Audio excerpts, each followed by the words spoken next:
السلام علیکم ورحمۃ اللہ وبرکاتہ ومغفرہ۔ اعوذ باللہ من الشیطان الرجیم، بسم اللہ الرحمن الرحیم۔ الحمد للہ الذی لا یغفل عن عمل الظالمین ولا يترك دماء المظلومين، وأشهد أن لا إله إلا الله وحده لا شريك له رب العالمين،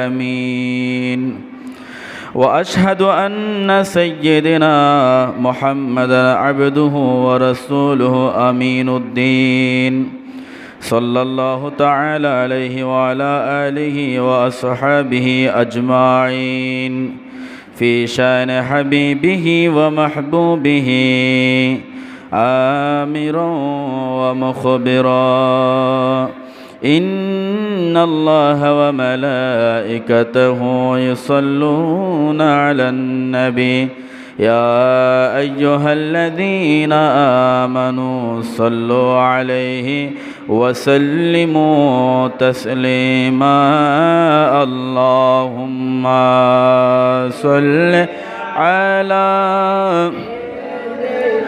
مولانا محمد وعلی آل سیدنا مولانا، দিন থাকিতে কর মুমিন পরকালের ভাবনা, ধনী হোক আর গরিব হোক আজরাইল কাউকে ছাড়বে না, আল্লাহুম্মা সাল্লি আলা مولانا محمد وعلى آل سیدنا۔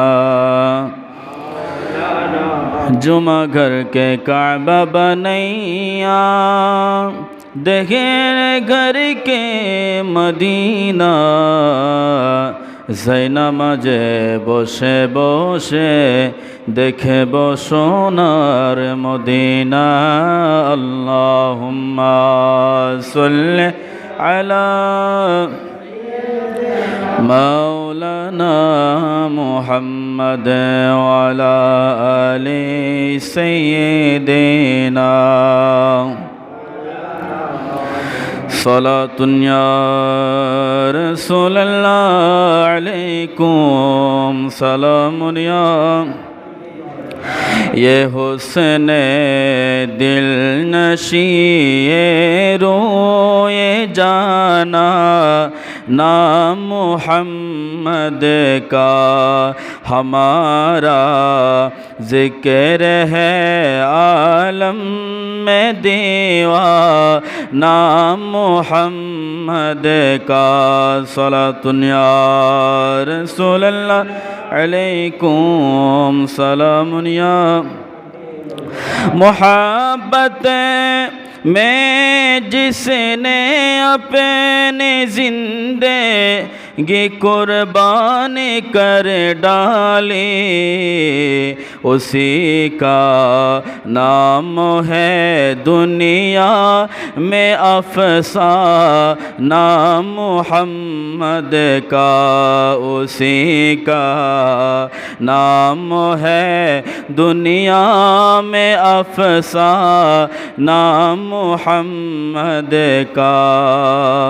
اندھیروں میں جو روشن کر دے ہر کے دل کو وہ نور ہے، جہاں کو مل گیا ہے ایک اجالا، نام محمد کا۔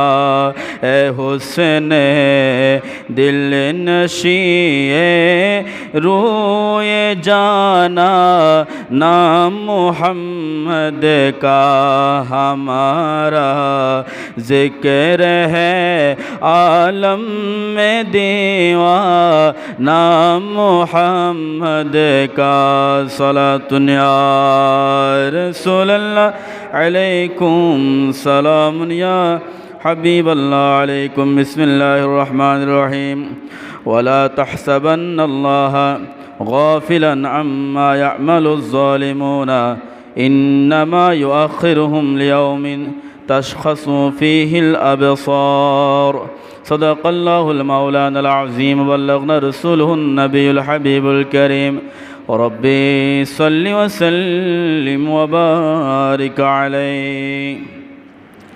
मुअज़्ज़िज़ मोहतरम काबिल एहतराम बिरादरान दीन इस्लाम, माइकेर आवाज़ शोनार पर्दानशीन खावातीन रहमाना व रहमाकुमुल्लाह फिद दारैन, दुआर उद्देश्य आবার সালাম প্রেরণ করছি। আসসালামু আলাইকুম ওয়া রাহমাতুল্লাহি ওয়া বারাকাতুহু ওয়া মাগফিরাহ।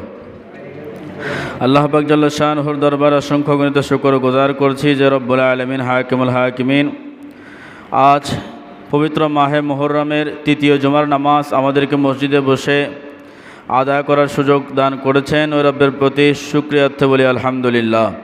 অসংখ্য গণিত দরুদ সালামের নাজরানা পেশ করছে আকারামদাত তাইয়্যিদারে মদিনা रहमतुल्लिल आलमीन नबी हसन व हुसैन रदियल्लाहु ताला अन्हु नानाजान नबी फातिमातुज़ ज़हरा रदियल्लाहु ताला अन्हार अब्बाजान नबी मुहम्मद रसूलुल्लाह सल्लल्लाहु अलैहि वसल्लमेर प्रति आल्लाह सुबहानाहु व ताआला आमादेर सबाइके आहले बैत अतहार आहले बैत रसूल सल्लल्लाहु अलैहि वसल्लमके भालोबासार तौफिक दान करुन आमीन।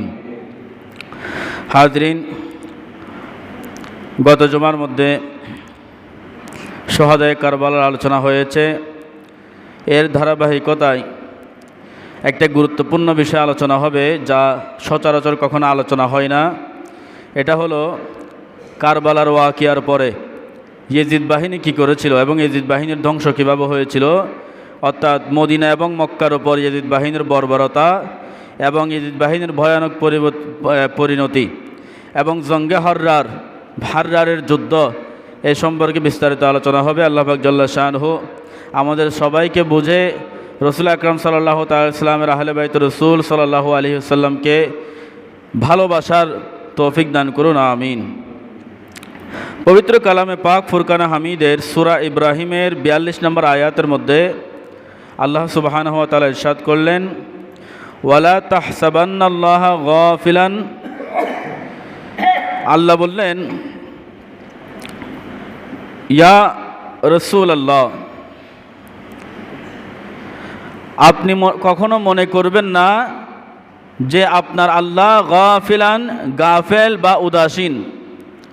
আপনি কখনো এটা মনে করবেন না যে আপনার রব কখনো গাফেল বা কিছু জানেন না বা উদাসীন, তিনি কিছু বোঝেন না।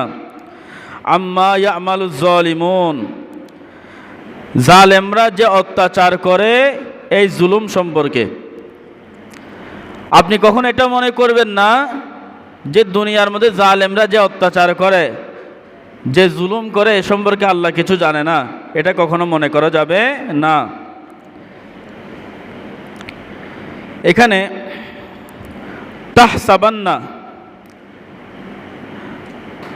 আরবি গ্রামারের একটা সুন্দর বালাগাত ব্যবহার করা হয়েছে। এই তাহসাবান্নার শেষ শব্দটা হচ্ছে নুনে তাকিদ, অর্থাৎ জোরপূর্বক। আরবি গ্রামার অনুযায়ী যখন কোনো সাধারণ ক্রিয়ার শেষে নুন যুক্ত হয় ওইটাকে অত্যন্ত কঠোরভাবে বোঝানো হয়। যেমন জালেমরা সাময়িকভাবে পার পেয়ে যাচ্ছে, এটা দেখে সাধারণ মানুষ যেন এটা মনে না করে যে আল্লাহ বুঝি তাদের অত্যাচার দেখেন না, আল্লাহ বুঝি তাদেরকে ছেড়ে দিবেন, এটা যেন মনে না করে। সেজন্য ওয়ালা তাহসাবান্না এখানে নুনে তাকিদ ব্যবহার করা হয়েছে। এখন আল্লাহ তাদের কেন ধরছেন না? এত জুলুম করার পর জালেমদেরকে আল্লাহ কেন সাথে সাথে পাকড়াও করেন না? এই বিষয়ে আল্লাহ এই আয়াতের পরের অংশে জবাব দিয়ে দিয়েছেন। আল্লাহ বললেন, ইন্নামা ইউআখিরুহুম, প্রকৃতপক্ষে আল্লাহ তাদেরকে সময় দিচ্ছেন, অবকাশ দিচ্ছেন, তাদেরকে শুধরানোর সময় দিচ্ছেন। কিন্তু যখন আল্লাহ দেখবেন এই মানুষগুলো কি হবে না, শুধরাবে না, তখন আল্লাহ পাক রব্বুল আলামিন তিনার গজব ওই মানুষগুলোর উপরে দুনিয়ার মধ্যেও নাজিল করবেন, আখিরাতের মধ্যেও নাজিল করবেন। নাউজুবিল্লাহ। এরপর আল্লাহ বলছেন, লিয়াউমি তাশখাসু ফীহিল আবসার, এমন একটি ভয়ঙ্কর দিনের জন্য যেদিন আতঙ্কে ও ভয়ে মানুষের চোখগুলো স্থির হয়ে যাবে। হঠাৎ মানুষ যখন গাড়ি চালা যাইতেছে বা গাড়িতে করে যাচ্ছে, সামনে থেকে অন্য একটা গাড়ি আসতেছে, এই যে সামান্যর জন্য মানে আমার গাড়িটাকে মেরে দিবে, মেরে দিলে আমি পিছে যাব, এই অবস্থার মধ্যে মানুষ যেভাবে আতঙ্কিত হয়ে যায়, বা নৌকাতে করে কোথাও যাচ্ছে, নৌকা ডুবে যাচ্ছে, এই অবস্থার মধ্যে যেভাবে আতঙ্কিত হয়ে যায়। সাগরের মাঝে আপনারা যখন সন্দ্বীপ যান, মাঝে মাঝে সাগর উত্তাল থাকে, যখন দেখা যায় যে জীবনে পশ্চিম দিকে ফিরে আসার খায় না, এও কালমা হতে থাকে, কালমা যে জানে না ও কালিমা পড়ে, কোন সময় নৌকা ডুবে যায়, জাহাজ ডুবে যায়। তো এরকম চক্ষু স্থির হয়ে যাবে আল্লাহর দেওয়া এই ভয়ানক পরিণতি দেখে। দুনিয়ার মধ্যেও ভয়ানক পরিণতি গ্রহণ করতে হবে, আখিরাতের মধ্যেও ভয়ানক পরিণতি গ্রহণ করতে হবে। আল্লাহ সুবহানাহু ওয়া তাআলা আমাদের সবাইকে জালেম হওয়া থেকে হেফাজত করুন, আমিন। সম্মানিত মুসলিম ইকরাম, গত জুমার মধ্যে আমি 61 হিজরির কারবালা পর্যন্ত আলোচনা করেছি। একই কিতাব আল বিদায়া ওয়ান নিহায়া, এই কিতাব থেকে আল্লামা হাফেজ ইমাম ইবনে কাসির রাহিমাহুল্লাহ তিনার এই কিতাব থেকে যে পৃষ্ঠা পর্যন্ত আলোচনা করেছি, ওই পৃষ্ঠার পর থেকে অর্থাৎ 62 হিজরি থেকে আজকে আলোচনা করব। আপনারা সবাই মনোযোগ দিয়ে শুনবেন, সংক্ষিপ্ত আলোচনা হবে, আজকে বেশি দেরি করা যাবে না, যেহেতু সামাজিক দুইটা অনুষ্ঠান রয়েছে। 61 হিজরিতে কারবালার ময়দানে ইমাম হুসাইন রাদিয়াল্লাহু তাআলা আনহুকে শহীদ করার পর এজিদের জুলুম ওইখানে থেমে থাকেনি, এজিদ ক্ষান্ত হয়নি। এই জঘন্য হত্যাকাণ্ডের খবর মদিনা পর্যন্ত পৌঁছে গেছে এবং মদিনার সাহাবী এবং তাবিঈদের ধৈর্যের বাঁধ ভেঙে গেছে।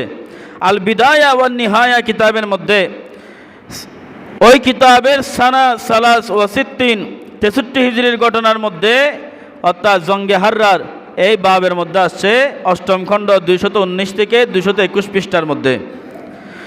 মদিনার বিশিষ্ট সাহাবী হযরত আব্দুল্লাহ ইবনে হানজালা রাদিয়াল্লাহু তাআলা আনহু এর নেতৃত্বে মদিনার মুসলমানরা সমাবেত হয়ে ঘোষণা করলেন, যে ব্যক্তি রাহমাতুল লিল আলামিনের পরিবারবর্গের উপরে এমন নির্মম জুলুম করেছে, এমন নির্মম অত্যাচার করতে পারে, ওই ব্যক্তি আর যাই হোক কখনো মুসলমানদের খলিফা হতে পারে না। এই কথা বলে হযরতে আব্দুল্লাহ ইবনে হানজালা রাদিয়াল্লাহু তাআলা আনহুর নেতৃত্বে মক্কা এবং মদিনার অসংখ্য সাহাবী এবং তাবেঈন এবং তাদের সমসাময়িকরা সবাই এজিদের বায়াত এবং অনুগত্য ওই জায়গার মধ্যে প্রত্যাহার করে নিলেন। সুবহানাল্লাহ। এই খবর যখন এজিদের কান পর্যন্ত পৌঁছালো, এজিদ চরম ক্ষুব্ধ হয়ে রাগান্বিত হয়ে মদিনার জমিনকে, যেই জমিনের মধ্যে রাহমাতুল লিল আলামিন নবী আরাম করছেন, আল্লাহর আরশের পাশে জায়গা দেওয়ার কথা বলা হয়েছে, রাহমাতুল লিল আলামিন নবী বলে, ও গো রব্বুল আলামিন, আমার এই গুনাহগার উম্মতদেরকে জমিনে ফেলে আমি কিভাবে আসমানে থাকব?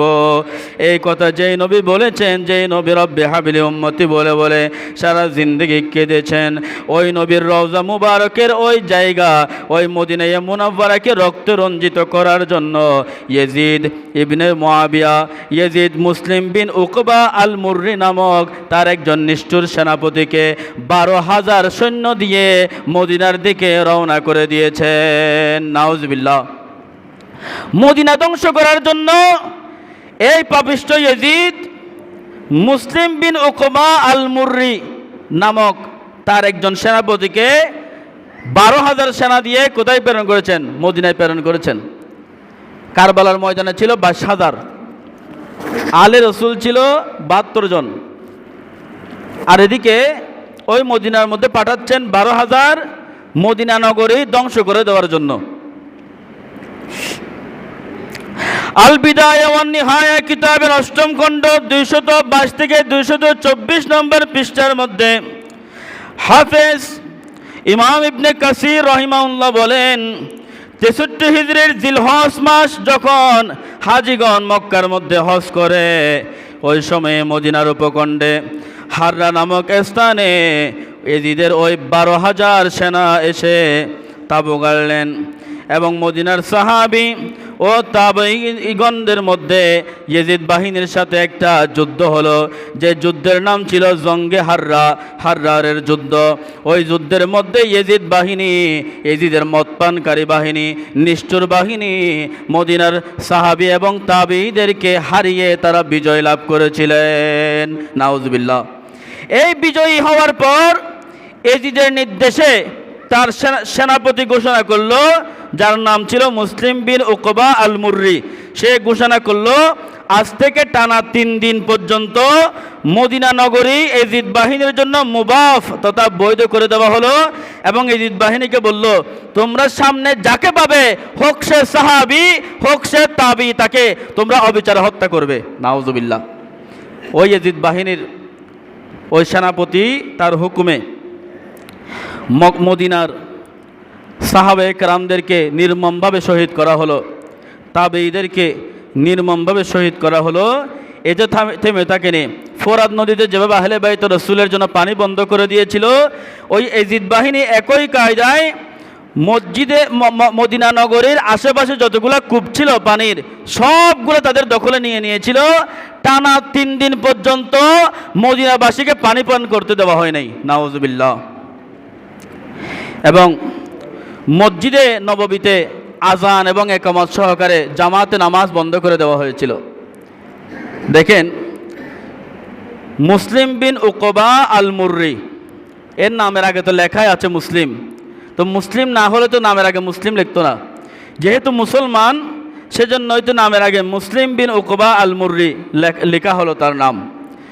এই মুসলমান, নামধারী মুসলমান, মসজিদে নববীর মধ্যে 3 দিন পর্যন্ত আজান এবং একামত বন্ধ করে দিয়েছে, জামাতে নামাজ পড়া বন্ধ করে দিয়েছে। ইমাম সাঈদ ইবনুল মুসাইয়িব রাদিয়াল্লাহু তাআলা আনহু বর্ণনা করেন, হযরত সাঈদ ইবনুল মুসাইয়িব বলেন, আমি লুকিয়ে লুকিয়ে মসজিদে নববীর ভিতরে ছিলাম এবং আমি মসজিদে নববীর ভিতরে সময় গণনা করতে পারতাম না, কিন্তু আমি শুনতে পেতাম রহমাতুল লিল আলামিন নবী, জিন্দা নবী, হায়াতুন নবী সাল্লাল্লাহু আলাইহি ওয়াসাল্লামের রওজা মুবারক থেকে আজানের ফিসফিস শব্দ শোনা যেত, আর ওই শব্দ শুনে আমি জামাতে নামাজ আদায় করতাম। সুবহানাল্লাহ। আপনারা কি এখানে আছেন? কেন ভাই এসে বসে থাকেন আমি বুঝি না। একটু সুবহানাল্লাহ, আলহামদুলিল্লাহ এগুলো পড়লে তো নিজের আমল সওয়াব বৃদ্ধি পায়। আপনারা বুঝেন না কেন? নামাজ যে পড়েন এটা যেমন আমল, সুবহানাল্লাহ, আলহামদুলিল্লাহ, আল্লাহ রাসূলের উপর, আল্লাহর হাবিবের উপরে মহব্বত সহকারে দরুদ শরীফ পড়া, এটাও একটা উত্তম আমল। এবং দরুদ শরীফের চাইতে উত্তম আমল আর নাই বলা হয়েছে। সুবহানাল্লাহ। আল্লাহুম্মা সাল্লি আলা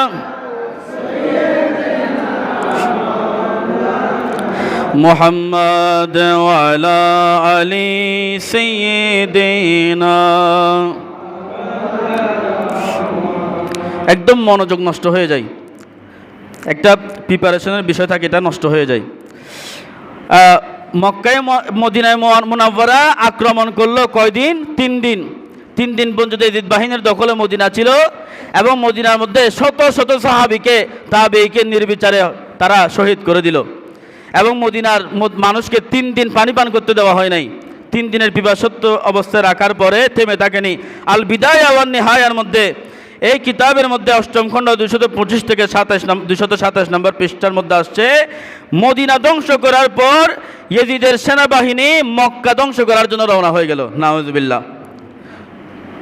আলাম তারা কাইফা ফাআলা রাব্বুকা বিআসহাবিল ফিল আলাম ইয়াজআল কাইদাহুম ফি তাদলিল ওয়া আরসালা আলাইহিম তায়রান আবাবিল তারমিহিম বিহিজারাতিম মিন সিজ্জিল ফাজআলাহুম কাআসফিম মাকুল। সূরা ফিল নাজিল করলো কেন? ওই আব্রাহা বাদশা মক্কা ধ্বংস করতে গিয়েছিল, আব্রাহা বাদশাকে আল্লাহ ওখানে ধ্বংস করে দিয়েছিলেন এই জন্য। তা আব্রাহা বাদশা তো মুসলমান ছিল না, কিন্তু এই ইয়েজিদ বাহিনী, এই মুসলমানরা মদিনা ধ্বংস করে, যেখানে রহমতুল্লাহ আলামিন নবীর রওজা, ওইখান থেকে ধ্বংসলীলা চালিয়ে মক্কা ধ্বংস করার জন্য রওনা হলো। ওইখানে প্রতিমধ্যে ইয়েজিদ বাহিনীর একজন সেনাপতি, যার নাম ছিল ইয়েজিদ বাহিনীর সেনাপতি ওই যে মুসলিম বিন উকবা আল মুররি ও মারা গেল প্রতিমধ্যে। মারা যাওয়ার পরে আরেকজন সেনাপতিকে দায়িত্ব দেওয়া হলো, যার নাম ছিল হাসিন বিন নোমায়ের। মক্কা অবরোধের দায়িত্ব দেওয়া হলো। 63 হিজরি শেষ, 63 হিজরিতে মক্কা অবরোধ করেছে। এরপর 64 হিজরির মুহররম মাসের শেষের দিকে ইয়েজিদ বাহিনী পুরা মক্কা নগরী অবরুদ্ধ করে ফেললো, নাউজুবিল্লাহ। এবং তারা মক্কার চারপাশে পাহাড়ের মধ্যে মিনজানিক রাখলো। মিনজানিক উর্দু, এই মিনজানিক অর্থ হচ্ছে যে পাথর নিক্ষেপ করার একটা যন্ত্র। তৎকালীন আমলে গাছ দিয়ে বানানো হতো, অর্থাৎ পাথর নিক্ষেপ করতো এটা দিয়ে। ওই মিনজানিক পাহাড়ের উপরে উপরে স্থান করলো মক্কার চতুর্পাশে, এবং ওই জায়গা থেকে একদম নির্বিচারে কাবা শরীফের দেওয়াল লক্ষ্য করে করে বিশাল বিশাল পাথর এবং আগুনের গোলা নিক্ষেপ করা হলো, নাউজুবিল্লাহ। আহা, কোন কাবা! এখনো যাইলে মানুষ কাবা ছোঁয়ার সুযোগ পর্যন্ত পায় না, মানুষের ধাক্কা ধাক্কিতে। পৃথিবীর এইরকম একটা পবিত্র স্থান, আল্লাহর ঘর বাইতুল্লাহ কাবা, ওইটা পর্যন্ত এই মুসলমান নামধারী ইয়েজিদ বাহিনীর হাত থেকে রক্ষা পেল না। পৃথিবীর প্রথম ঘর ছিল এই কাবা, যার নাম একসময় ছিল বক্কা। বক্কা থেকে নাম হলো কি মক্কা। আমরা তো আপনাদেরকে কয়েকবার শুনিয়েছি, পৃথিবীর প্রথম ঘর কোরআনেতে বক্কা, বন্ধুর নামের মিম দিয়ে করেছেন মক্কা। বলেন সুবহানাল্লাহ। ওই রহমতুল্লাহ আলমীর নামের মিম দিয়ে বক্কা থেকে মক্কা করা হয়েছে। ওই মক্কার মধ্যে ইয়েজিদ বাহিনী আক্রমণ করেছে, নির্বিচারে আগুনের গোলা নিক্ষেপ করেছে। ইয়েজিদ বাহিনীর সে আগুনের গোলা গিয়ে কাবা শরীফের যে গিলাফ আছে এবছরও পরিবর্তন করা হয়েছে। প্রতি বছর হজের আগে পরিবর্তন করা হয়। ওই কাবা শরীফের গিলাফের মধ্যে ওই আগুনের গোলা নিক্ষেপ করার পরে লাগে কাবা শরীফের ওই গিলাফ পুড়ে ছাই হয়ে গেছে, নাউজুবিল্লাহ।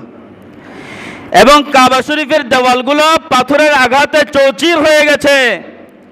ইসলামের ইতিহাসে, তারিখ ইসলামের মধ্যে এর চেয়ে লজ্জাজনক এবং বেদনাদায়ক ঘটনা খুব কম ঘটেছে, যেটা মুসলমানদের সবচাইতে বড় তীর্থস্থানে কাবার মধ্যে আক্রমণ করেছে, নাউজুবিল্লাহ। হযরত আব্দুল্লাহ ইবনে জুবাইর রাদিয়াল্লাহু তাআলা আন তিনি কাবার চত্বরে দাঁড়িয়ে দাঁড়িয়ে আল্লাহর দরবারে দোয়া করলেন, আল্লাহ এই জালেমদেরকে আপনি ধ্বংস করে দেন আল্লাহ, যে জালেমদের হাত থেকে আপনার কাবা পর্যন্ত রক্ষা পায় নাই, যে জালেমদের হাত থেকে আপনার রহমতুল্লিল আলমিনের রওজা পর্যন্ত রক্ষা পায় নাই। নুরউদ্দিন জিঙ্গির আমলে নবী পাক সাল্লাল্লাহু আলাইহি সাল্লামের দেহ মোবারক চুরি করতে চেয়েছিল ইহুদিরা, পারে নাই। কিন্তু এই মুসলমান নামদারি এরা তো ইহুদি না, এরা তো কাফের ছিল না, বিধর্মী ছিল না, মুসলমান ছিল। এরা মদিনার মধ্যে আক্রমণ করেছে, মক্কার মধ্যে আক্রমণ করেছে। আল্লাহর কুদরতি ফয়সালাও সাথে সাথে হয়েছে। হযরতে জুবাইরের কান্না, আব্দুল্লাহ ইবনে জুবাইরের কান্না আল্লাহ এমনভাবে কবুল করেছেন, হঠাৎ যুদ্ধের ময়দানে যখন একদম সারি সারি গোলা যখন কাবার উপরে পড়তেছে, ওই সময় একজন এসে খবর দিল কুফা থেকে যে তোমরা যার হুকুমে কাবার মধ্যে পাথর নিক্ষেপ করতেছো, ওই ইয়েজিদ দুনিয়াতে আর নাই। আল্লাহ পাক রব্বুল আলামিন তাকে একদম নৃশংসভাবে ধ্বংস করে দিয়েছেন। সবাই বলেন সুবহানাল্লাহ। ইয়েজিদকে ধ্বংস করে দিয়েছেন আল্লাহ। আল বিদায়া ওয়ান নিহায়ার মধ্যে 8ম খণ্ড 232 থেকে 235 পৃষ্ঠা, তরজমাতু ইয়েজিদ বিন মুআবিয়া ওয়াফাতুহু, এই পরিচ্ছদের মধ্যে আসছে, অর্থাৎ ইয়েজিদের জীবনী ও তার মৃত্যু। এই পরিচ্ছদের মধ্যে 12,000 সংস্করণ। এটার মধ্যে আসছে হিজরির 64 হিজরিতে, 64 হিজরির 14 রবিউল আউয়াল, অর্থাৎ 64 হিজরির মুহররম মাসের শেষের দিকে কাবা অবরোধ করেছে। এরপরে মুহররম, সফর, রবিউল আউয়াল, সফর মাস পুরা কাবা অবরোধ ছিল। রবিউল আউয়ালে 14 তারিখ কাবার মধ্যে যখন ওই আগুনের গোলা নিক্ষেপ করতেছিল, ওই মুহূর্তে 14 রবিউল আউয়াল, ওই মুহূর্তে ইয়েজিদের বয়স ছিল 38 বছর। ইয়েজিদ দামেস্কের কাছে হুয়ারিন নামক স্থানে সে শিকার করতে গিয়ে হঠাৎ এক অদ্ভুত এবং রহস্যময় রোগে আক্রান্ত হন। ঐতিহাসিক রেওয়ায়ত অনুযায়ী তার পেটের ভিতরে এমন তীব্র আগুন এবং তৃষ্ণা তৈরি হয়েছিল যে ইয়েজিদ আলে রসুলকে পানি দেয় নাই ফুরাতের তীরে, এমনকি তার এমন মায়া দয়া ছিল না যে ছোট 6 মাসের বাচ্চা আলী আসগরকে পর্যন্ত এক ফোঁটা পানি দেওয়া হয় নাই। ওই ইয়াজিদকে আল্লাহ এমন রোগ দিল, তার পেটের ভিতরে তৃষ্ণা এবং আগুনে ফেটে যাচ্ছিল, যন্ত্রণায় সে চিৎকার করছিল, পিপাসায় তার বুক ফেটে যাচ্ছিল, কিন্তু তাকে যখন পানি দেওয়া হতো ওই পানি সে গিলতে পারত না। এক পর্যায়ে অতিরিক্ত মদ্যপান এবং আল্লাহর গজবের কারণে তার নাড়ি বুড়ি পেটের ভিতরে সিদ্ধ হয়ে পায়খানা রাস্তা দিয়ে বের হয়ে গেছে। সবাই বলেন সুবহানাল্লাহ। ইয়াজিদ বাহিনীকে আল্লাহ এমন কষ্ট দিয়ে মৃত্যু দিয়েছেন। কিতাবের মধ্যে আসছে, তো তারিখের কিতাবের মধ্যে ঐতিহাসিক রওয়ায়াত অনুযায়ী ইয়াজিদের চেহারা একদম কুৎসিত হয়ে গেছিল। যে ইয়াজিদ ইমাম হুসাইন রাদিয়াল্লাহু তাআলা আনহুর চেহারা, ওই যে মস্তক মুবারক যখন তার কাছে নেওয়া হলো, সেই মস্তকটা তার পায়ের কাছে ফেলে নাকি লাঠি দিয়ে গুতাইতেছে, বলে এটা নেই হুসাইন, এটা নেই হুসাইন, এই নেই হুসাইনের চেহারা, বলে বলে হুসাইনের মুখের মধ্যে লাঠি দিয়ে এভাবে গুতা মারতেছিল।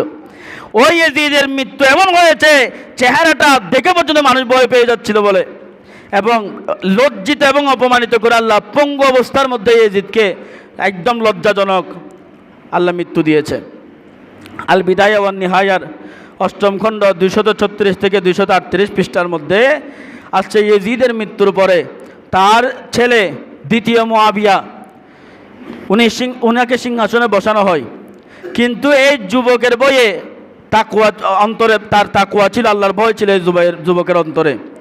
সে সিংহাসনে বসে 40 দিন পর, ইয়াজিদের মৃত্যুর পরে সিংহাসনে বসে 40 দিন পর জুমার মিম্বরে, দামেস্কের জুমার মিম্বরে দাঁড়িয়ে সে ঘোষণা করলো, ও দুনিয়ার মানুষেরা, আমার পিতা ইয়াজিদ কখনো খেলাফতের যোগ্যতা তার না থাকা সত্ত্বেও ইমাম আলী মকাম ইমাম হুসাইন রাদিয়াল্লাহু তাআলা আনহুর মতো হকের ইমামের সাথে লড়াই করেছেন। আমার পিতা ইয়াজিদ আল্লাহর রসুল সাল্লাল্লাহু আলাইহি ওয়াসাল্লামের পরিবারকে হত্যা করেছে, মক্কা এবং মদিনায় রক্তগঙ্গা বয়েছে, আমি এই পাপের সিংহাসনে বসবো না। 40 দিন মাত্র তিনি সিংহাসনে বসলেন এবং বসে এরপরে সিংহাসন থেকে নেমে গেলেন জুমার খুতবা দিয়ে, নেমে ঘরে গেলেন। ঘরে কয়েকদিন থাকার পরে, অবরুদ্ধ থাকার পরে নিজে নিজে ঘর থেকে বের হলেন না 3-4 দিন। 3-4 দিন পরে তার মৃত্যু হওয়ার সাথে সাথে ইয়াজিদের বংশকে আল্লাহ কিয়ামত পর্যন্ত নির্বংশ করে দিয়েছেন। সবাই বলেন সুবহানাল্লাহ। এরকম জালেমরা যুগে যুগে এসেছে, এদেরকে আল্লাহ নির্বংশ করেছেন, এমনভাবে নির্বংশ করেছেন ফটোকপি দেখার মতো কেউ ছিল না।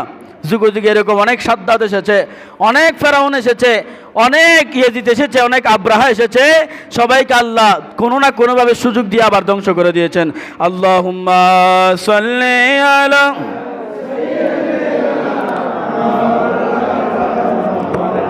ওয়া আলা আলি সাইয়্যিদিনা। এই পাপিষ্ঠ ইয়াজিদ মদিনা এবং মক্কার উপরে যে এত বড় জুলুম করেছে, রাহমাতুল লিল আলামিন নবী এর বহু বছর আগে হুঁশিয়ারি দিয়ে গিয়েছেন।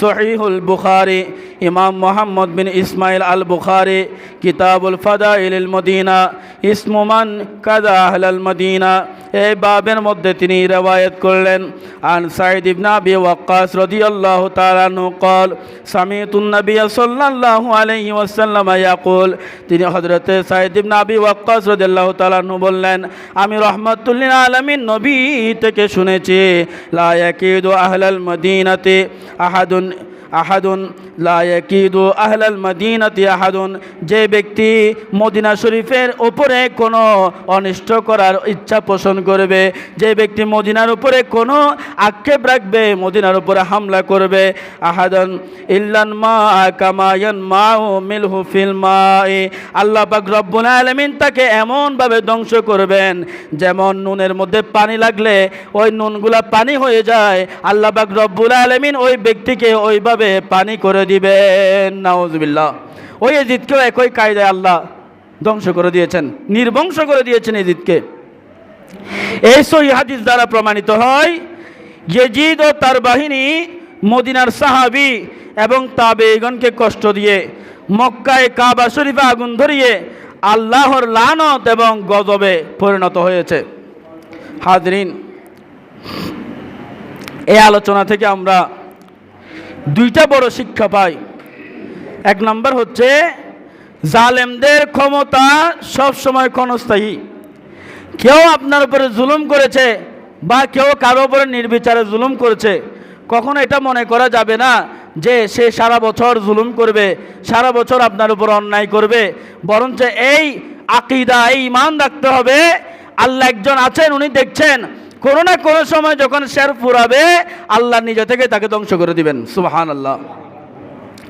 এই যে 3 বছর শাসন করেছিল, এই 3 বছরে তিনি কাবা শরীফ, প্রথম বছর কাবা, দ্বিতীয় বছর মদিনা, তৃতীয় বছর মক্কায় আক্রমণ করে অবশেষে সে পুরা বংশসহ সে নির্বংশ হয়ে গেছে। এবং 2 নম্বর শিক্ষা হচ্ছে সব সময় খেয়াল রাখতে হবে হকের জয় সুনিশ্চিত। যত বাধা বিপত্তি আসুক, যত কাউন্টার আসুক, যে যাই বলুক না কেন, সব সময় হক কথা বলতে হবে এবং হকের পথে অবিচল থাকতে হবে। আপনার সাথে যদি কেউ নাও থাকে, একমাত্র আল্লাহ আছেন। সুবহানাল্লাহ।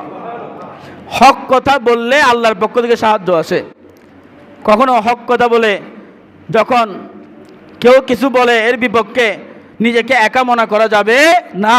সত্যি কথা যদি আপনি বলেন, হক পথে যদি আপনি থাকেন, সত্য পথে থাকেন, আল্লাহ সব সময় আপনার সাথে আছে। আল্লাহ পাক রব্বুল আলামিন সব সময় আপনাকে হেফাজত করবেন। আল্লাহ পাক রব্বুল আলামিন আমাদের সবাইকে বেহকের রাস্তা থেকে হেফাজত করুক, সবাই বলে আমিন। আরেকটা বিষয় সমসাময়িক, আপনারা গত কিছুদিন যাবৎ দেখতে পাচ্ছেন আমাদের দেশের বিভিন্ন স্থানে নির্বিচারে, মানে সামান্য থেকে সামান্য বিষয় নিয়ে মানুষকে হত্যা করা হচ্ছে। কিছুদিন আগে আমাদের রাঙ্গুনিয়ার ও যে পাহাড়তলি এলাকার মধ্যে একজন নেতাকে গুলি করে হত্যা করা হয়েছে, নির্বিচারে হত্যা করা হয়েছে। তার ছোট ছোট বাচ্চা ছিল। এবং দেশের বিভিন্ন স্থানে বর্তমানে এরকম হত্যা, মব হত্যা, সামান্য থেকে সামান্য বিষয়, এগুলার জন্য মানুষকে হত্যা করা হচ্ছে, গণধোলাই দিয়ে মেরে ফেলা হচ্ছে। এই যে মানুষকে হত্যা করার বিষয়টা কত বড় পাপ, এটা আমি বললে আপনারা বুঝবেন না। যখন দুনিয়া থেকে যাবেন, কবরে যাবেন, কবরের মাটি যখন আপনাকে গ্রহণ করবে না, তখন আপনি বুঝবেন আপনি কি করেছেন আল্লাহর এই জমিনে দাঁড়িয়ে। এই মাটির উপরে দাঁড়িয়ে আপনি কি করেছেন, বা যারা যে হত্যা করে মানুষকে, মানুষের উপর আঘাত করে, এই জমিনের উপরে দাঁড়িয়ে যে কাজ করেছে, এটার জন্য তখন বুঝবে কবরে গেলে, যে কবরের মাটি যখন তাদেরকে গ্রহণ করবে না। একজন মানুষকে আপনি সাধারণ থেকে সাধারণ একটা বিষয় নিয়ে যে আক্রমণ করলেন, তার হাত ভেঙে দিলেন, পা ভেঙে দিলেন, বা গুলি করে হত্যা করে ফেললেন। হাত পা ভেঙে গেলে হয়তো তাও সারে, কিন্তু গুলি করে হত্যা করে ফেলা, ডাইরেক্ট মেরে ফেলা, এটা কিভাবে হয়? তার ঘরে ছোট ছোট বাচ্চা আছে, তার স্ত্রী আছে, তার মা বাবা আছে, এদের অভিশাপের কি হবে? এদের অভিশাপটা যে আপনার উপরে পড়বে, এই অভিশাপটা আপনাকে ধ্বংস করে ফেলবে। আপনারা শুনেন না, একটা কথা আছে যে মানুষের মন ভাঙ্গা আর মসজিদ ভাঙা সমান, এরকম একটা কথা প্রচলিত আছে। তো এখন তো এটা মন ভাঙা না, এটা ডাইরেক্ট মানুষকে ভেঙে ফেলা, মানুষকে মেরে ফেলা, এটার শাস্তি কি হবে? হাজরিন, হুঁশিয়ার থাকতে হবে, সাবধান থাকতে হবে। কখনো সামান্য থেকে সামান্য বিষয়, এগুলো সামাজিকভাবে নিরসন করা যায়। আমাদের দেশের সমাজ ব্যবস্থা এখন অনেক ভালো। আমি আপনাদের এখানে দেখি মাঝে মাঝে বিচার হয়, আমি শুনি আপনাদের এই সামাজিক বিচারগুলো অনেক ভালো। সমাজের মধ্যে বিচার আছে, সামান্য বিষয় হলে আপনি সমাজের সর্দারদের, মাতবরদের, যারা উদ্ধতন আছে তাদেরকে বিচার দেন, সামাজিকভাবে বিচার করেন। সামাজিকভাবে বিচার যদি না মানে, তাহলে আপনি কাউন্সিলে যান, মেম্বারের কাছে যান, চেয়ারম্যানের কাছে যান। তাও না মানলে আপনি একটা মামলা করেন, সাধারণ থেকে সাধারণ। হত্যা করা সরাসরি রাগের বশে, এটা আপনি কোথায় পেয়েছেন? এমনকি মানুষকে মানুষ হত্যা করতেছে না, ছোট ছোট বাচ্চা, মাসুম বাচ্চাকে পর্যন্ত এই যে নিজের কোলাহলের জেরে হত্যা করতেছে। কিছুদিন আগে শুনলাম একটা মাতুল দিয়ে বাড়ি মেরে নাকি মেরে ফেলেছে, নাউজুবিল্লাহ। ছোট বাচ্চা, আমার বাচ্চাটার মতো ছোট একটা বাচ্চা, মাতুল দিয়ে বাড়ি মেরে ফেলেছে পাশের বাড়ির লোকজন। কেন মেরেছে? ওই যে বাচ্চাটার বাবা তার পাশের বাড়ির একজন মানুষকে যে কোনো কারণে আঘাত করেছে, গায়ে হাত তুলেছে, এই জন্য এটার জের ধরে তার বাচ্চাকে ঘরের ভিতরে নিয়ে মাতুল দিয়ে আঘাত করে মেরে ফেলেছে, রড দিয়ে আঘাত করে মেরে ফেলেছে।